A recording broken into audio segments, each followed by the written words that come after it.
How's it going, Jack Tackers, and welcome back to another video for you guys. Today, I'm going to be doing my review for John Wick Chapter 4, obviously the fourth installment in the John Wick franchise, and this is probably the best movie of the year, although there's not that much competition, maybe Creed 3, but I think this is better than Creed 3. And this also is probably the best John Wick movie. I mean, this could be recency bias talking, but I also think it's not, because this movie was just genuinely fantastic, and I loved this movie. It kind of blew me away a little bit when I was watching it in the cinema. I was having a great old time and was just kind of flabbergasted by some of the stuff they were able to pull off in this movie. But, I mean, I haven't seen the first three movies in a few years at this point, so maybe I should have rewatched them before watching this one, but I don't know. I mean, this movie still hit very hard for me. You know what I mean? So I don't know. It could be recency bias, but I'm also thinking it might not be. But overall, the general premise of this movie, John Wick wants his freedom. He wants out of this life, and he has to basically challenge the high table in order,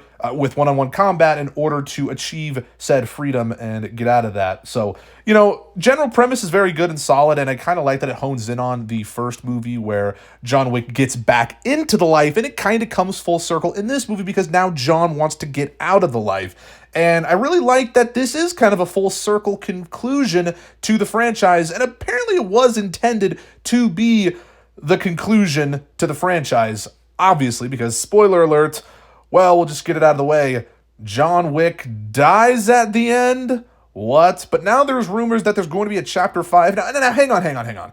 I thought there always was going to be a John Wick Chapter 5. Long before this movie had come out, I thought they already confirmed John Wick Chapter 5 was a thing. I don't know if this is some sort of Mandela effect or what, but I thought it was already confirmed. Apparently it wasn't. I know there was going to be a spin-off, the ballerina movie with Ana de Armas, but, you know, I thought always there was going to be a Chapter 5, but I guess not, and now I guess they're going to make one, but also I kind of don't want a Chapter 5 because this was a brilliant conclusion to the franchise. I mean, it was fantastic. It was so fitting. It was perfect, and I really don't know if I even want a Chapter 5 anymore.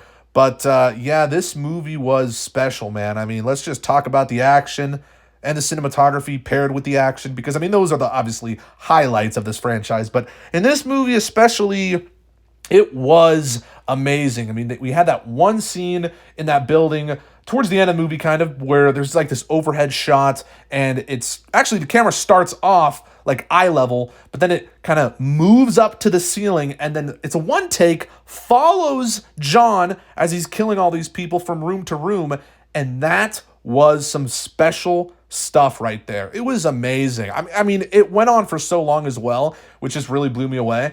And, you know, some of the other great action sequences in this movie, we have that one car scene in Paris where all the doors come off the car and John's just like twirling around these group of people, shooting at them from the car, doing donuts basically with the car.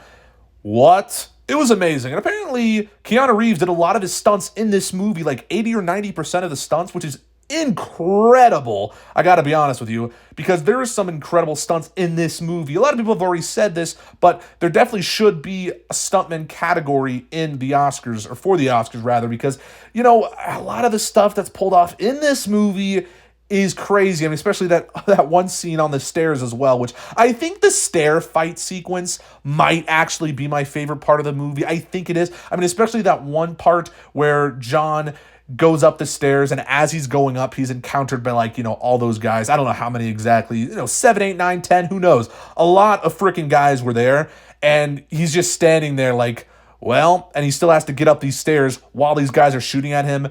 And then when he falls down all the stairs after getting back up them, it was crazy and almost comedic, that one scene where John's just continuously tumbling down the stairs, because what? It went on for so long as well. But yeah, I think the stair fight sequence is probably my favorite, and especially when Donnie Yen's character, which we'll talk about, Kane, showed up, helped John fight those guys off to get up the stairs. That was amazing. And Donnie Yen's character, fantastic. Really loved him in this movie, and was another one of the highlights. Really liked Kane's character. Also, in the post-credit scene, which I did watch, is Kane also dead? Because, I mean, maybe not, but we did have that one woman who, you know, maybe stabbed him at the end in the post-credit scene, which I do hope that is not the case, because I really liked Kane in this movie. He's blind. It was almost like Daredevil, but kind of weaker than Daredevil, if you ask me, because there is that one scene also in the movie where there's a one-on-one fight between Kane and John, and John's not making any noise. Kane has no idea where John is. I mean, if he was Daredevil, Kane, if he was Daredevil, he would be able to know just by like his breathing. But yeah, Kane isn't exactly Daredevil, but he's still a really awesome blind character. And it's funny because Donnie Yen, I think, played a blind guy in Rogue One, so kind of interesting. But you know, they're very different characters, and Kane was just fantastic. I really loved Kane and John's relationship. It was actually quite emotional, especially towards the end in that duel scene, which is another one of my favorite moments in this movie, where they're playing like that Western music, some type of shit out of Good, the Bad, and the Ugly, which I just, by the way, another one of my favorite movies. I love that movie, and it definitely reminded me of the music in The Good, the Bad, and the Ugly. A little bit. I don't know if it was intended to be like that, but it was definitely Western, and you know, the sun is rising. It was majestic. The cinematography, and oh man, I mean, it was pretty mind-blowing, to be honest. And yeah, but apart from Kane's character, there's a lot of other good characters in this movie. Mr. Nobody, he was fantastic. Kind of funny. It's funny that his name's Nobody. That Bob Odenkirk movie that's inspired by John Wick. You know, I kind of wanted Bob Odenkirk to show up in the post-credit scene as Hutch from Nobody. That would have been funny.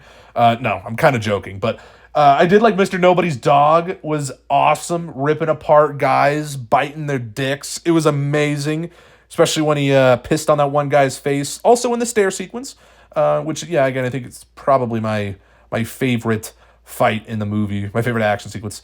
We also got Killa, that one fat guy played by Scott Adkins. He was pretty awesome. You know, I wasn't in the movie that long, but he did have a good fight sequence in the club with John in this movie as well, so that was pretty awesome. And Bill Skarsgård's character, also amazing antagonist. I wish we did get to see maybe more fighting with him. We didn't really get that, and I kind of wish we did, but Bill Skarsgård, always fantastic, always delivers a great performance, and he was great in this. And I especially love that scene where he dies at the end, where John's like, consequences. Amazing. It was amazing.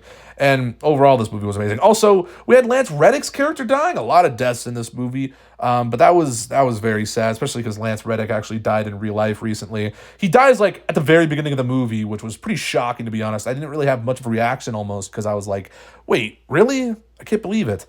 But yeah, this movie was pretty revolutionary for action films, in my opinion. I mean, it really, I can't stress enough how amazed I was while watching this in the movie theater, because I was just sitting back like, how are they pulling this off? Like, it was just crazy. I think it definitely has some of the best action in the franchise, but I feel like everyone says that, like, each new John Wick movie comes out, they're like, best action in the franchise. Well, I think this one, I mean it. And, you know, this is a long movie as well. It's 3 hours, basically, but doesn't really feel like 3 hours, which is great, because most of that runtime is action, if we're being honest, which just adds to the amazing levels of insanity, I guess you could call it that. But yeah, I'm just kind of rambling now. That's really all I got to say. I'm amazed. I'm a little in shock, I think. But I think a lot of people are as well. And I don't think people really expected this movie to be this good. I mean, I think people definitely expected it to be good, but maybe not this good. And I'd be surprised to see what movie beats this in terms of being the best movie of the year. Because right now, I think it is pretty safe to say best movie of the year. But of course, guys, let me hear your thoughts on this movie down in the comments below. What are you thinking? What was your favorite part? What was your favorite action sequence? Again, my favorite was probably the stair sequence. It was a very, you know, the thing about the stair sequence is that it wasn't like a very interesting set location for a fight. I mean, it kind of was, because it played a big part in it. But it was just kind of like, oh yeah, there's stairs. Simple stairs. And yet they made it so exciting and entertaining. So that's the beauty behind that scene. But yeah, I'm shocked. I'm stunned. Loved it. I wouldn't say it's like a masterpiece, at least not yet. I've only seen it once. I feel like in order for me to say a movie's a masterpiece, I need to see it like at least twice. I don't know. That's just how I roll. But like out of 10, I'd give it like 9.5 maybe. Good stuff. Yeah, let me hear your thoughts down in the comments. And if you liked this video, make sure to give it a thumbs up. Subscribe if you're new. And I will see you guys in the next one. Make sure to check out my Twitter, Instagram, down in the description and pinned comment below. All right, peace.